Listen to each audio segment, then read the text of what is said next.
Mi cartera de inversión, cambios más o menos importantes. Soy un inversor que hace un acertador de cambios cada trimestre. Igual al año hago un cambio más o menos profundo, o igual al cabo de 5 años he cambiado por entero mi inversión, pero es complicado. Realmente soy un inversor que podemos decir que es aburrido, ¿no?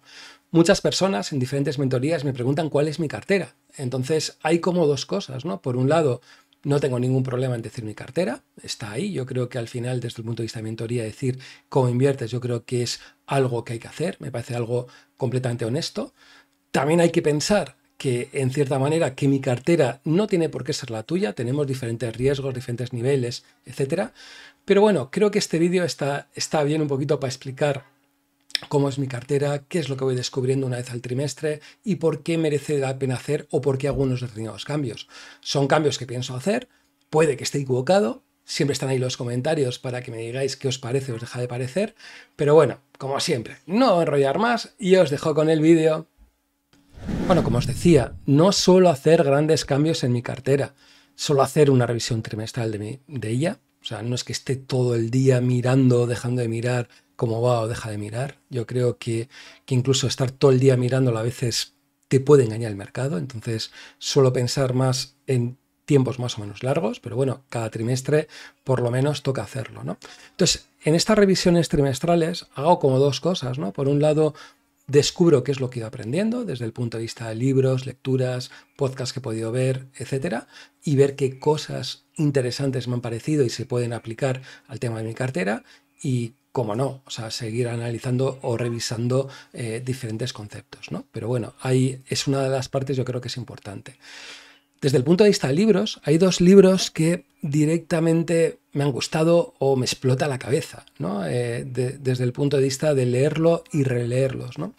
El primero te diría es The Price of Time, o sea, es algo que, pues sinceramente es un libro que lo he leído y lo he releído unas cuantas veces, en el que sobre todo me parece interesante desde el punto de vista de ver que el precio o el interés del dinero es algo que no es nuevo, que lleva muchos años y que se utilizaba en una cantidad de culturas realmente importante.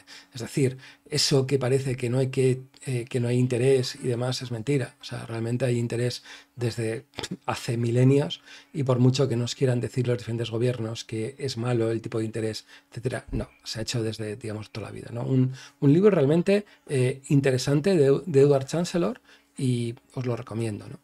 Y el último libro que también me ha roto un poquito determinados pensamientos, bueno, no romper, sino que me ha hecho pensar, profundizar en el tema de las deudas, sería When Money Dies, ¿no?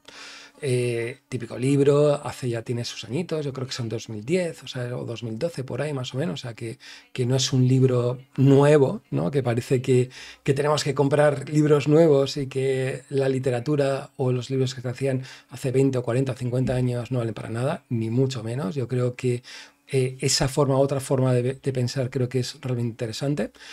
Y sobre todo este libro de Adam Ferguson me gusta desde un concepto, ¿no? Estudia qué es lo que pasó en el año 23, sobre todo 1923, con el tema de la hiperinflación de la República de Weimar en Alemania. También es cierto que no solo habla de Alemania, sino que también habla del Imperio Austrohúngaro, habla una sección de Austria, de Hungría, exactamente qué es lo que pasó. Y sobre todo hay algo que lo estoy releyendo o lo estoy leyendo desde el punto de vista de las deudas, ¿no? Al final todo el tema de deuda buena, deuda mala y realmente encontrarse, ¿no? Que pues era claro, ¿no? Que cuando hay una época de hiperinflación el ganador es el que tenía activos reales, ¿vale? Eso no es algo que no tendría presente, ¿no? El que tuviera inmobiliario, el que tuviera, digamos, acciones, etcétera, ¿no? Pero un poquito lo que me ha roto, ¿no? Es en sentido de decir que el que más ganó de todos es el que tenía deudas, ¿no? Es decir, aquella persona que estaba apalancado o hiperapalancado, que realmente lo que tenía era como darle dinero gratis, ¿no? Debes X dinero y tienes una hiperinflación del no sé cuántos miles de % anuales, realmente el dinero que tienes de préstamo es cero, ¿no? Entonces, cierto planteamiento, ¿no? Siempre el tema de la deuda me ha entrado un punto complicado, pero bueno, es un libro completamente recomendable. Tiene una versión en castellano, pero no la he visto. Y los dos, pues bueno, me los suelo leer en inglés porque me parece o ves, a veces las traducciones no son tan buenas, ¿no? Pero yo creo que los dos tienen su versión en castellano y se puede encontrar en Kindle o en otros sitios relativamente, digamos, fácil. Desde el punto de vista de trabajo y un poquito de análisis, sobre todo ha habido dos conceptos que me han parecido realmente interesantes. Serían el tema del MSCI World Quality Factor. Esto ya lo llevaba un trimestre anterior dando una vuelta, pero este trimestre ha sido en el que más he trabajado, desde el punto de vista de haber hecho varios desarrollos digamos, en Python para comprobar diferentes resultados, datos. Ha sido realmente interesante descubrir cómo ha mejorado todo e incluso de ver cómo un ChatGPT te puede ayudar de una manera bestia, ¿no? A hacer todo este tipo de cosas o incluso encontrarte que el propio TradingView tiene su propio lenguaje digamos, de programación para hacer cosas y ver diferentes simulaciones. Me ha parecido realmente interesante. Y luego, como no, el tema de stack portfolios, ¿no? Es algo que hace años lo había dado una vuelta, lo pensaba que tenía que haber algo por aquí de haciendo determinadas cosas utilizando derivados. Es algo que hay mucha gente que lo hace, incluso determinados fondos de inversión, etcétera, que lo están haciendo. Y bueno, y sobre todo, pues te recomiendo, ¿no? A Antón Lopelitón y sobre todo a Rafa Ortega que le sigáis, auténticos cracks en el tema de return stacking. Y bueno, yo creo que merece la pena dar una vuelta y seguir aprendiendo, ¿no? O sea, a la hora de pues toda la información, todo el material, todas las entrevistas que tienen, yo creo que merece, digamos, la pena, ¿no? Y bueno, un poco lo que he ido, digamos, aprendiendo. Alguno me dice, ¿no? ¿Cuál es tu cartera de inversión? ¿Vale? Esto lo voy a decir de una manera muy sencilla. Lo primero, muy sencilla para que tampoco a veces nos compliquemos, ¿no? Cuando hay una persona que me dice qué es lo que me recomendarías sin demasiadas cosas y para muy largo un plazo enorme o muy largo, al final lo que suelo hacer es recomendar el portfolio de Warren Buffett, ¿no? El 90-10, 90% S&P 500, 10% en bonos a 3 años. Lo dijo en una carta en el año 2013 de accionistas de Berkshire Hathaway, en el que, ya veis, 10% en bonos o obligaciones a corto plazo del gobierno, bien, este 90%, y este 10%, y luego coger directamente un ETF, un fondo de inversión indexado, él recomienda Vanguard al S&P 500 y ya está, tira millas, ¿no? Entonces es algo que, bueno, que yo creo que es bastante sencillo y ahí está muchas veces lo interesante, ¿no? Comento un poquito del 89, o sea que incluso haciendo simulaciones me he encontrado que daban mejores resultados históricos el 89, que casualmente es de la serie Fibonacci, que es un número áureo que el 90, pero merece la pena decir 89-11, es que queda muy chungo, ¿no? Queda mejor el 90-10 de Warren Buffett y ya está, ¿no? Posiblemente igual ni hiciera todos esos contrastes para mirar si era mejor un 90, un 89, un 91, pero bueno, os lo dejo como datos, ¿no? Y si gente que me pregunta un poquito qué es lo que, digamos, pensaría, yo pensaría un 85-10-5, ¿vale? Que no es tan diferente digamos, al de Warren Buffett, pero pensando que estamos en Europa, es decir, que eso de indexarte al S&P 500 no parece que sea tan buena idea. O sea, ¿por qué no vamos a utilizar un MSCI World, Bolsa Global y ya está? Y también creo que el tema de renta fija y monetarios, creo que tener un pelín más, yo creo que puede ser interesante, ¿no? O poder ir jugando con esas cantidades. Pero bueno, ya ves, 90-10, 80-15, 85-10-5, parecido. O sea, que tampoco que sean unos cambios brutales, ¿no? A la hora de por dónde voy digamos, mi cartera, ¿no? ¿Qué es lo que suelo comentar, no? Pues sobre todo un MSCI World, correcto, ¿vale? Es más, te daría una vuelta para que pensáramos en el MSCI World Quality Factor. Bien, aquí hay temas fiscales que habría que dar una vuelta, porque no hay tantos fondos, no hay tantos ETFs a la hora de invertir, por eso le daría esa vueltita.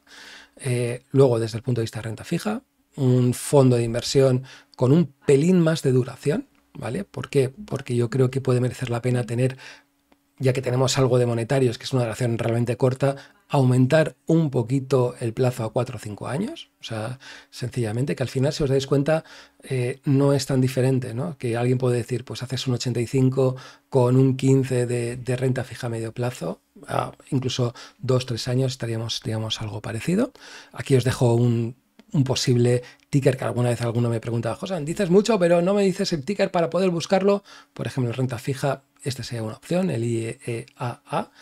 Y bueno, también lo dicho, si hay un punto que no da rentabilidad positiva, directamente monetarios. O sea, la renta fija nos vale para... Hay que tener rentabilidad positiva. Si no tengo rentabilidad positiva, al final no vale para tanto como puede parecer, ¿no? Y luego desde el punto de vista monetarios, ¿no? Pues es que, ¿qué decir? Si hago un vídeo todos los meses hablando de monetarios, hablando de cuentas corrientes, etcétera, pues bueno, yo creo que os remito a ese vídeo y ya está, ¿vale? Dentro de, digamos, de todo.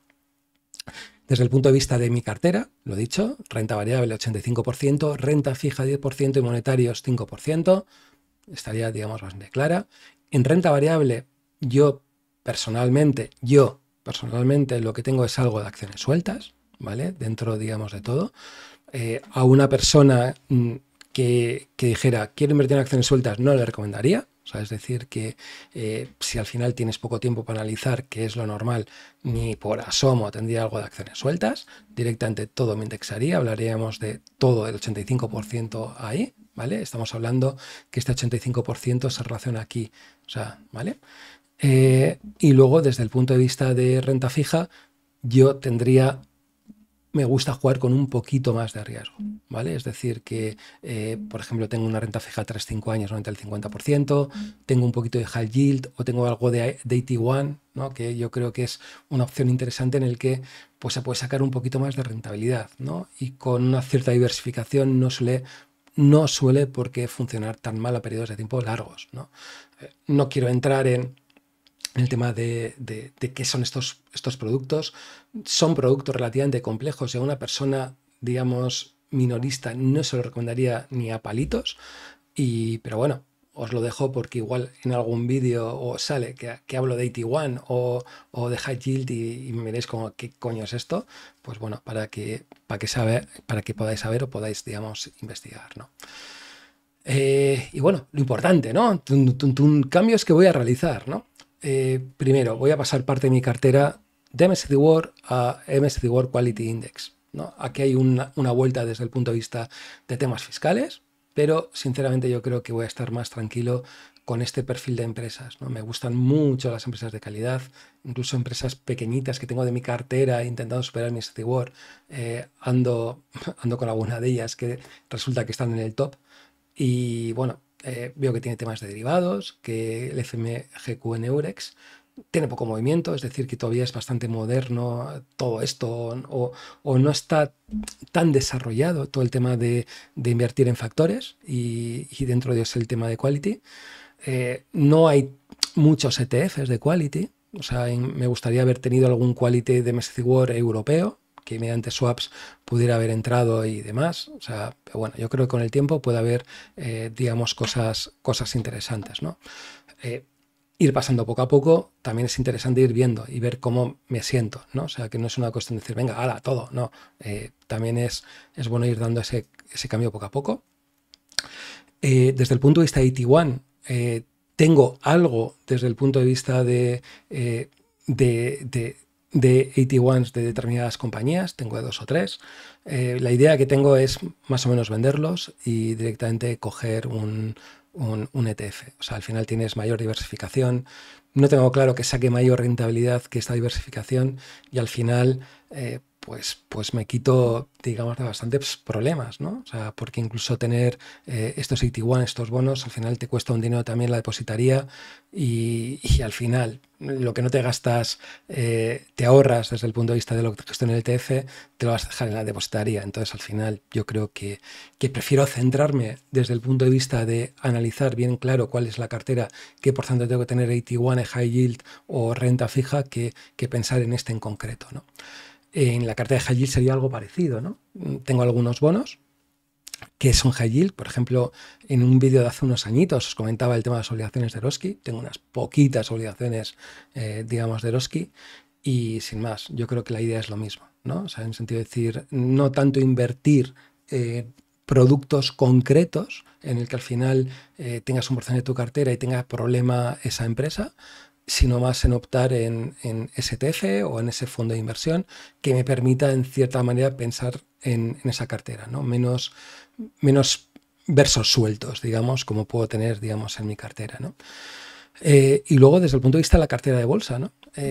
Siempre me he quedado con la duda, ¿no? Siempre era el punto en el que pensaba, ¿no? Decir, es que hay determinadas compañías que están en el MSCI World que es que no me gustan nada, ¿no? Es decir, que tengas una empresa, imaginaros que está en la posición 10 y que de repente te des cuenta que es que salga del índice es prácticamente imposible. O sea, si hay 2000 y pico empresas, imagínate en el MSCI World, que salga del índice va a ser imposible. Entonces, al final, tienes que comerte esa empresa que sabes que no va a tener crecimiento, va a tener crecimientos del 1 o el 2%, y tienes que comértela, ¿no? Con el tema de quality, al final te puedes quitar prácticamente todas esas empresas, ¿no? Y yo creo que es la parte, digamos, importante. Alguno me va a preguntar, pero José, ¿vas a vender Visa y Mastercard? No voy a vender Visa y Mastercard. Se quedan ahí, chavales. Ya lo siento, pero me gusta analizarlas, me gusta verlas y bueno, al final hasta que dure. Pero hay algunas otras acciones que mi idea es ir vendiéndolas. O sea, hay que darme posiblemente en acciones, jugar con 4 o 5. Al final no creo que llegue a tener más, ¿no? Desde el punto de vista de, digamos, de opciones. Y bueno, y nada más. Espero que os haya gustado el vídeo. O sea, un poquito he explicado lo que era mi cartera. O sea, que alguno igual quiera decir, es que voy a dar el secreto de tal acción o dejar de tal acción. No, ni mucho menos. Ya veis que es más un tema de gestión de carteras. Incluso quiero simplificarlo más, ¿no? O sea, en el sentido de ver determinadas opciones. Yo qué sé, las obligaciones de Eroski, me acuerdo cuando las compré, me pareció tirar a gol. O sea, realmente, o sea, había un descuento bastante bestia, la rentabilidad que daban era muy, muy potente. Y dices, ¿dónde voy a conseguir estas rentabilidades en una empresa o en una cooperativa que no tiene por qué ir mal?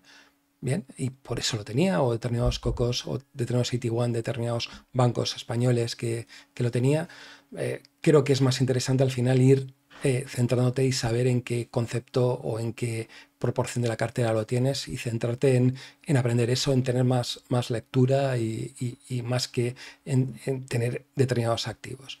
Y nada más, recordarte que tenemos un canal de Telegram. Hemos pasado de 3.000 miembros, yo creo que no tardaremos mucho en llegar a los 4.000. Hay mucha actividad, incluso más actividad, que cuesta muchas veces leer absolutamente todo. Y bueno, espero que os guste y realmente se aprende, ¿no? El tema de aprender entre todos yo creo que es la parte más interesante. Pero bueno, no me rollo más y nos vemos en el siguiente vídeo.